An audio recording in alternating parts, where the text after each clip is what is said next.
Saturday morning, I'm just walking around your property now.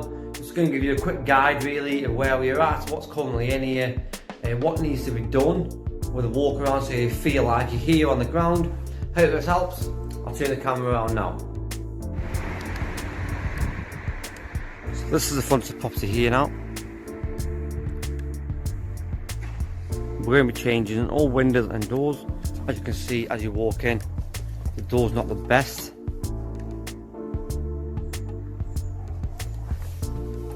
I'll take you a look around the house now. So this is the entrance hallway. Originally what this was 2 flats. There was council tax on both flats, but I'm not sure how legal they were. So this was the original door to the upstairs flat. It was very simple to get into, to be fair with you.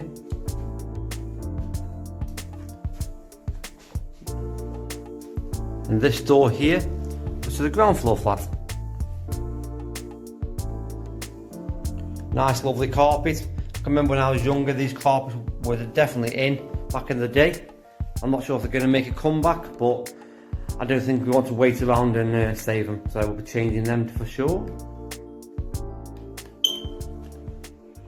So from the front of the property, at the moment there's a cut through here, goes into the middle lounge. So what this was originally in the flat, this was someone's their bedroom. So that was the bedroom in the flat. As you come through behind me, where that lovely carpet is, this was a living area. And through there was the old kitchen and a bathroom through the back. So what we shall be doing in this property, we'll be blocking up this wall for soundproof and fire protection anyway. We'll be cutting a hole through this section here. So cutting a hole through there. I will mark on the wall where it's going to be. And that'll be an ensuite bedroom. So if you think you walk through that door, straight in front of you would be an ensuite. So let me get to the other side of the property.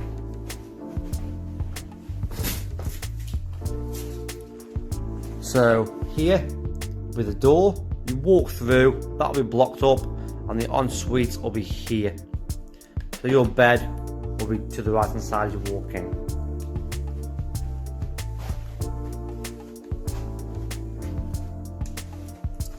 This will be the living room lounge. There'll be more, kitchen lounge. There'll be more kitchen than lounge. In these properties, we have some with lounges, some with a bit of a dining area, maybe a breakfast bar and stools. But in here, this is going to be the kitchen. I'll spin you around now.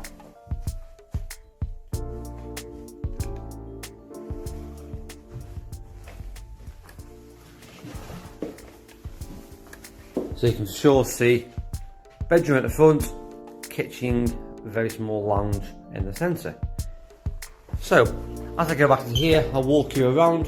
This door will be the entrance to the utility area. There is a basement in this property. We will be putting a stud wall, say roughly where them handles are there. And it will be going all the way, nice straight line along to the outside wall. This will create a fire protection from the kitchen, a separation area there. To the left hand side will be a utility, maybe washer at the bottom, dryer at the top, and a nice separate space. And let's imagine now you walk through this separate partition here. You've got a bedroom door. That will be a bedroom.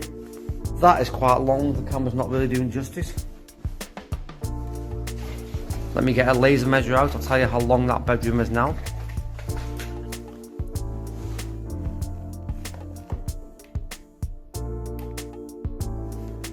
So you'll see, if you think that's too dark, that's 4.38 in length.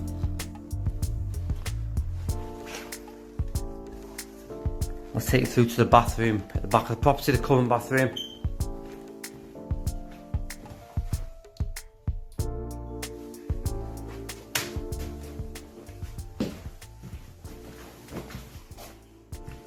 The old-fashioned green lime bathrooms, really nice.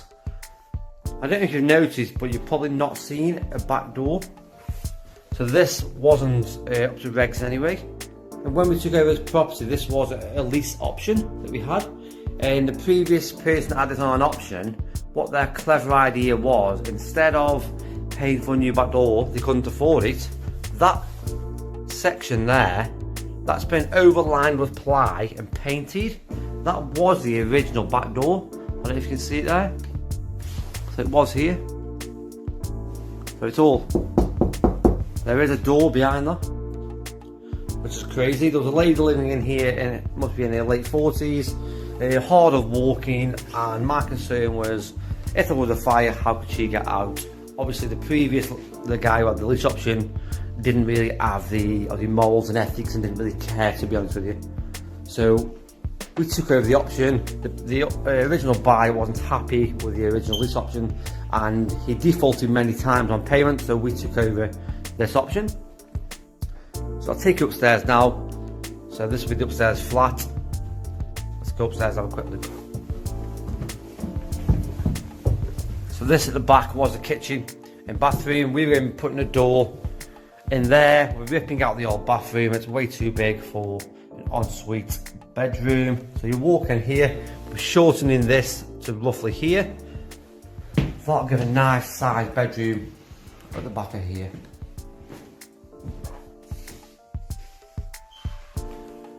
Just an old fashioned kitchen at the moment.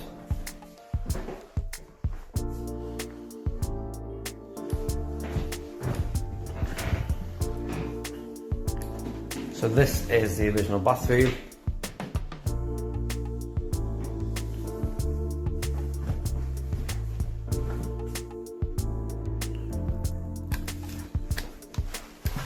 So you walk through, as you can see, long hallway, the usual setup, only one window in the front, but then you've got a central bedroom here. This will be the same. You walk in here, nice window to your left. You pan around, there's an ensuite in that far side of the bedroom.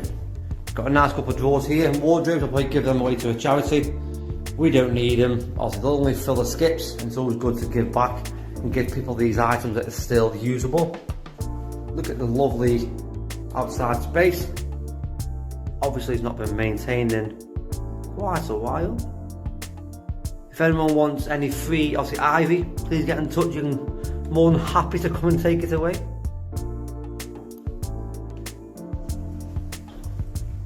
So I'll take you through. So there's 2 bedrooms downstairs, 1 in the back upstairs, 1 in the middle, 4. I'll take you through here. It's going to be a nice big ensuite bedroom. As I said, I've only got 1 window in here. Normally terrace houses have got 2, the big terrace houses anyway.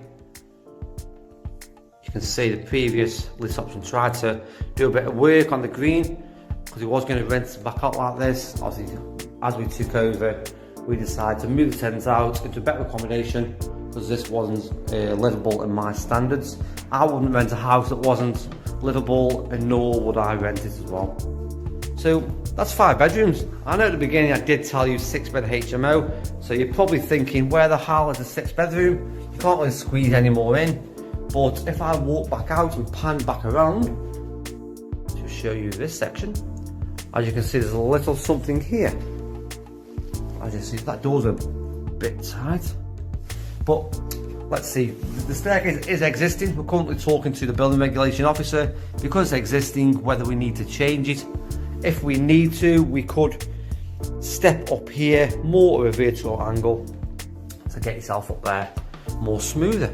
So let's take a look at the loft. And there's a really funny story on this loft. When I first came and saw the tenant who was living here, he advised me not to go in the loft, it's very scary, and he very much so tried to not get me up here. And I thought, strange, what's up here, dead bodies, is it not safe? But he said, no, there's nothing to do with that, it's safe. It's just that when he moved in, he checked out these cupboards, and he said there was a lot of sex toys, like dildos and stuff, and I think it's frightening for life. He said it used to be a bit of upstairs as a brothel years and years ago, so they must have left their, let's say, their belongings behind. So what we're going to do here, as you can see, I've already started marking out. The council will measure at 1.5 height, that's where that is, and that's there. We are going to be taking these walls out both sides, pushing them right back as far as we can, probably right back there. And from this wall here to that back section there, that's an extra 1.4 metres, and that'll be the same both sides. As you can see, the person that's done this loft conversion, the height of that there and the height of that ceiling are way different. So we're going to be pushing this room back an extra 2.8 metres. Yes, the council will only measure it 1.5 high, that's fine, but it gives the visualisation of an even bigger room. It will be 10 square metres by the council anyway, but the visualisation for a tenant is going to be looking about 14 to 16 square metres. I'm not 100% bang on the numbers yet because we haven't ripped the walls back, but that's the quick overview. So, hope this helps. Well, everyone, so as promised, what I'm going to do is share with you the numbers on this lease option. Let me do a screen share now. You've got me at home, raw, myself, cap on, chilled out. So let's get in and show you the numbers. How it all works. So this is what it was. Bring it up there. There you go. So I've already pre-populated a lot of these numbers to save you time, because I know you've been on here a while already. And this is a crucial thing that a lot of investors who are starting off experience want to hear. It's all about numbers, right? I'm exactly the same. So here, I pre-populated numbers. £115,000. The reason why it's 115,000 is I got the option for 115,000. I could sell that on the open market 135. It was too fast with 135 from day one. I could have made 20 grand, less legal fees, etc. My option for the owner was £450 a month to cover his mortgage. Then I take over the control of the property. The bills, the council tax, standing charges, the void because it was empty, etc. But what do I do? I've got investors, maybe like yourself, which need more deals. So I had two options: either to sell this property and make 20 grand, which is the easy option, but same again, I still got to go to market, find a buyer, will the buyer pull out? But when I've got serious buyers who buy deals like this, it's quicker. It's not all about the money all the time. So I sold it for the option price that I got it for. I think I paid out a few months at 450, so I was actually in the red, I was in the negative. So I charged £6,000 sourcing fee. That covered covered all of my monthly payments, what I was paying to the owner, plus some profits. So let's work through this. I'll show you exactly all the numbers. 115,000 was the purchase price. My fee of £6,000 right there. We're working down the list. £1,000 on legals. I always estimate 1,000. Working down stamp duty and a HMO license. So you can see in our spreadsheet we put all the numbers. A lot of people miss off legals, stamp duty, HMO license because they're making the numbers fluffy. They want you to see a nice big 25% return on investment. That's great if it is, and all these numbers are included, but a lot of people don't. So, working down, the original renovation cost was 81,000. When we were doing it, I spoke to the investor and said, this could be a great opportunity to do a loft conversion. If we've got a loft in, we're already upgrading it by putting a dormer on the back. So yeah, okay, how much? It was just over £9,000. So that was, so you can see, 81,000. Look on the right here, it was just under 20%. With the extra £9,000, it was 97,630. The furniture is also included, same again, a lot of people don't include that. I like to show the true numbers. Yes, that could be £20,000 if you want to go all gold taps, but the client, we got in the furniture, we put him in contact and he did his own dressings. If I did this, that would cost between 12 and 13 grand. We do a lot more the inventory, we do a lot more of the high-end furniture, the dressings, the wall art, the bedding, etc. But I want to show you exactly on this one what works. So working down, that was a renovation, that was the furniture. I charge 12% as a consultant. That's one advice I can give you. If you're not in the area and you haven't got your own build team, please think about getting a consultant or project manager involved, because they're your stopgap in between, most times, getting ripped off. I've been to that many projects where people haven't paid out, say £10,000, a lot of money, which it is, but they pay the builder, let's say 20 grand job, 20 grand, and they've left site and they've still got a 20 grand job left to do. So always think about paying a consultant or project manager. I charge 12% of the build cost. Nice and easy to remember. So all in all, his costs are 235,000, say 236, just under. On the right hand side here, this is showing the purchase cost is 100% mortgage. So this is all cash. Yeah, working down the spreadsheet, I always estimate an average of 425. I know my estimate of all the units that we manage as well is 435. So again, I don't fall for numbers, I keep it real. That was slightly under, so you've got two numbers. 5% voids, which is here.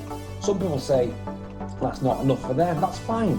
What I do is send this to an investor, say, how about Luke, change the numbers to satisfy you. I'll show you why it's 5%. Working down, you've got there no mortgage. I'll put all the bills in. Here, as I said, I've already pre-populated to save some time. That 416, that is basically what you can do.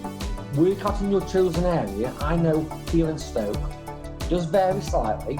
I work out £16 per person per week. So £16 times 52 weeks a year times 6 bedrooms divided by 12 will give you an average, which is there, 416 per calendar month of expenditure. So roundabout bills like that. You can see I've added the bills up here, and that number is all these bills that are added up. So it's pretty much £17.50. So pretty good, right? So working down, I've also got 5% for building maintenance. So now you've got the 5% there, you've also got the 5% on your voids, you've got 10% either way. Might be more voids one month, it might be maintenance, it might be nothing. So you can see it's not only 5%, it's 10%. Working down, cleaning fee, it's £18 per hour per week. That's included. Again, have you actually seen people send you a deal with all these numbers added in? Or do you get the deal that give you 30% return with all these missing out? That's why I like to show you worst case scenario. I charge 14% management fee because I've also got a letting agency that covers Stoke, Newcastle and Crewe. So all in all, a lot of people work on yields and ROI, depends. On this one, as you can see, it's 15% net yield. That's a good yield. But the return on investment is low. I like to work on ROI, and I find 80% of investors do as well. But that is all cash, don't forget. You work back up into this section, just all the red bits, just ignore them for the moment. This is what I send out to the investor, and I'll show you exactly why. So I've estimated a value, originally 190. I've had the last two come in, 220 and 225. So I changed this, showed the investor he was happy to do so. Ignore the commercial. So when I send you a deal out, I say, Luke, this could be the bricks and mortar, and change that if it's commercial. I'll put that in there. I'll explain why further down.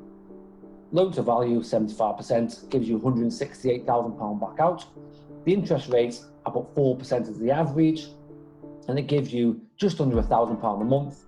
That is taking into consideration all the costs, the voids, the maintenance, etc. That's 16% return. HMOs vary. On average, most investors want about 25%, but 16% is still a good return. At the moment, what do you get in the bank? Are you getting anywhere near that? I don't think the banks will ever be anywhere near that, but let's see. So yeah, and as we work down, it shows you in my spreadsheet the gross yield, the net yield. So you can see the net yield is only 4.89. But the ROI is higher, so it flexes, depends on what you want and how you work your numbers. It also shows you it's going to take 73 months to get your return. Just over 6 years to get all cash back out. And obviously year on year that return will go up and up and up. Let's just say that was £1,000, make things easy. You get £12,000 net. You take away £12,000 from your money that's left in, is £54,000, and that return will keep going up year on year. So when I send the deal out, and this is why I want to explain this as well while showing you the numbers of this lease option, you get this. This I'm saying Are you looking for commercial value? If you can get a commercial value, talk to your broker and change the commercial value here. That's why I put commercial, it's easy to explain. So if it was a commercial value, type that in there. If you can't, you're looking for bricks and mortar, type that in there. That's number one, valuation. Number two, loan to value. Change your loan to value here to what you're comfortable with, what is your risk profile, and also what is available to you. So let's just do an example. Let's say you were going at 80% on. You've done that. Number three, then put your rates in of what you've been told you can get. If you've been told you can get 80% at 3%, then the return jumps up. If you've been told, oh, that's a bit risk, it'll be 6% at the moment, change 6%. These are numbers that will be relevant to you personally, what you can or can't receive. Then again, if your risk profile says, no, I'm not interested in going that high, I can go 65, that's fine. Change 65. There's more money left in, but at 65%, what you can get is 3%. All relevant for you, and that shows 14% return, 90 grand left in the deal, it's 80 months to get your money back out. Same again, you can make your own up. I've messed up, but yeah. Oh, okay. That's your own calculation. Yeah, so I hope that's helped when I can get this back. There we go. So that's the numbers on the lease option. It's not always about the money. Remember, I could have sold and made 20 grand. I've actually made less. I made £6,000 there. I made 10, 11. I made 17 grand. It's only 3 grand less, but it is 3 grand less. But I've actually got clients at projects who want to. I've got the lettings as well for my letting agency. I got paid. It's a win-win. That's what we create. So any questions, do comment below. If you're not already a subscriber, I've seen it, we've got a lot of people watching these videos who aren't subscribers. Subscribe below, ask me anything. I'm starting to do videos. Put down below if you want a one-to-one chat on a recorded Zoom, then I'm here to help. Or subscribe, like and share. It'll be great to hear how you're getting on. Speak to you soon.